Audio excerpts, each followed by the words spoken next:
Forget everything you think you know about Saudi Arabia. The arrival of soccer superstars like Cristiano Ronaldo and Neymar isn't just about football. It's a hint at something much bigger, the Saudi Arabia 2030 project. And let me tell you, this project is more ambitious and mind-blowing than you can imagine. If you never heard of it, you're missing out. Come with us to be amazed by a vision for the future that will definitely make you want to learn more and more about Saudi Arabia. But not before you drop that like. We appreciate you, and your support really matters to us. Now, let's get down to business and unravel the secrets of the Saudi Arabia 2030 project. Origins. Remember 2016? The world was a different place back then. Oil prices were plummeting, and Saudi Arabia, a nation heavily reliant on oil, knew it needed a dramatic change. It was in this context that Crown Prince Mohammed bin Salman stepped forward with a bold vision, Vision 2030. This wasn't just some fleeting idea, it was a roadmap for the future, a carefully crafted blueprint to diversify the Saudi economy, create jobs, and transform the country into a global powerhouse beyond oil. What is it? Imagine this. A thriving nation with bustling cities, a booming tech industry, and tourism hotspots that rival the world's best. That's the vision of Saudi Arabia 2030. This ambitious plan aims to reduce dependence on oil. By developing new industries like tourism, technology, and renewable energy, the plan is to reform socially, economically, and culturally to transform the country and create a diversified economy. Although it is impetuous to assess the anticipation for success, the goal of reducing the dependence on oil by 2020 is highly doubtful. Yet, the challenge is to adapt the ways of the modern economy to make the country internally stable instead of accentuated and conservative rules. According to the Saudi Vision 2030, aspiration published, which was drafted by the 31-year-old Deputy Crown Prince, Minister of Defense, and Chairman of the Council for Economic and Development Affairs, Mohammed bin Salman, whose goal was to reduce the kingdom's dependence on oil in the long term by diversifying the derivations of income, as the price of oil has fluctuated over the years, and also oil is a non-renewable resource. Conventionally, Saudi Arabia is producing nearly 10 million barrels of oil a day. According to a study, its oil reserves are 268 billion barrels, which are 1/6 of the world's oil reserves. Boost the private sector. According to the 2030 vision, a thriving private sector will play a pivotal role in driving the economy of the state. The country is also working on to prioritize these state-owned companies to fascinate the foreign investments, which include healthcare and education to stimulate the economy, which will lead to greater economic diversity and growth. In 2018, the privatization program was launched in which government assets and resources were identified with the aim of improving the quality of services offered to citizens and businesses.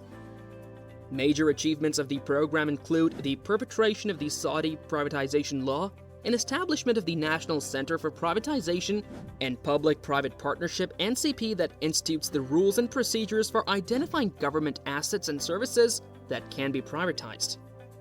These efforts are to attract private sector investment and drive innovation and progress in Saudi Arabia. Invest in human capital. Improving education and training to prepare the workforce for the future, to diversify its economy and lessen its dependability on oil. Saudi Arabia, according to the 2030 vision, has made investment in human resources a ruling priority. It includes innovation, training, research, healthcare, and education.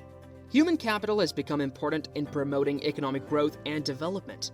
Saudi Arabia has prioritized investing in its human capital to ensure a successful future. The knowledge, abilities, and skills of the people are known as human capital that are paramount for valuable and high economic yield. The Saudi government wants to offer the information and skills to its nation so that they can participate in a variety of industries, including technology, healthcare, finance, and entrepreneurship, by developing human capital, which improves its reputation internationally and found as a regional hub through a qualified workforce. Till 2030, the Saudi labor force will stretch up to 8.6 million with a 44% participation rate. 203,000 jobs will be created annually to reduce the unemployment rate from 11.6 to 7%. The government will hire individuals on merit so that they can become future leaders. Enhance the quality of life, building modern infrastructure, fostering social reforms, and protecting the environment. In 2018, Saudi Arabia launched the Quality of Life program according to Vision 2030, in which the Saudi government is focusing on to put up vibrant cities and communities with an exorbitant standard of living for the residents that includes culture, entertainment, sports, and tourism to flourish. These efforts will make Saudi Arabia a top destination to live, work, and play. The first movie theater in the state and numerous international events like Dakar Rally are also a part of the program. The Quality of Life program is also initiating and participating in the establishment of the cultural museums, sports academy, talent development programs, and music festivals. The program also enhances and improves the tourism industry as a top travel destination.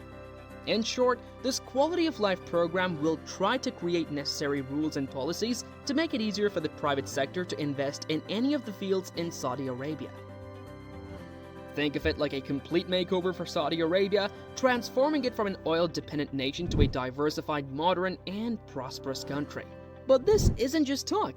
We're already seeing it in action with projects like Neon, a futuristic city rising from the desert designed to be a hub for innovation and sustainability. The Neon project emblematizes the nation's head away from its oil-dependent economy to a more diversified, future-focused memento. It is not only a city, but designed to facilitate a new economic model and full of unrivaled quality of life for its residents. Red Sea Project, transforming the pristine Red Sea coast into a luxury tourism destination. On the western coast of Saudi Arabia, this area covers 28,000 square kilometers and includes over 90 pristine islands, beaches, and natural wonders. It is not a beautiful place to visit, but a cultural and historical site to discover. In 2030, after completion, there will be 8,000 rooms and 50 hotels and 1,000 residential properties for people to stay in. Kiddy, an entertainment and sports complex aiming to attract international events and visitors. In 2018, a global entertainment, sports, and culture hub Kiddy was instituted by King Salman bin Abdulaziz. It will provide the kingdom's youth with new opportunities for entertainment, creativity, and fun. Due to being a world-class tourism destination, this project will create more jobs and help to build a more vibrant society. Dera, the restoration of the historical Dera district, once the capital of Saudi Arabia. Dera was a part of the 2030 vision, said Saudi Crown Prince Mohammed bin Salman. Its development cost is $50 billion. It is one of UNESCO World Heritage Sites in the state. Dera is a tourism and business city of Saudi Arabia, which is 20 minutes of the northwest of the capital, will manifest more than 3 centuries of authentic history and culture of the kingdom. King Salman Energy Park, a massive industrial complex focused on refining and petrochemicals. These are just a few examples of the many projects underway as part of the Saudi Arabia 2030 vision. It's a truly ambitious undertaking, and it's exciting to watch it unfold. Is this ambitious project merely a mirage in the desert, or is it destined to become reality? The Saudi Arabia 2030 project is a grand vision, but it faces numerous challenges. Will cultural and social resistance hinder its progress?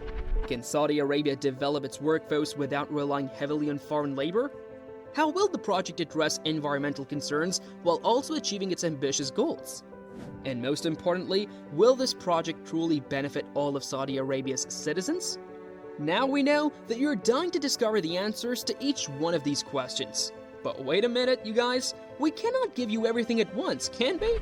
Hold your horses till the next video, and we promise that it will be worth it. Next time, we'll explore these questions and uncover the realities behind the ambitious Saudi Arabia 2030 project. Stay tuned for the next video. See you guys there.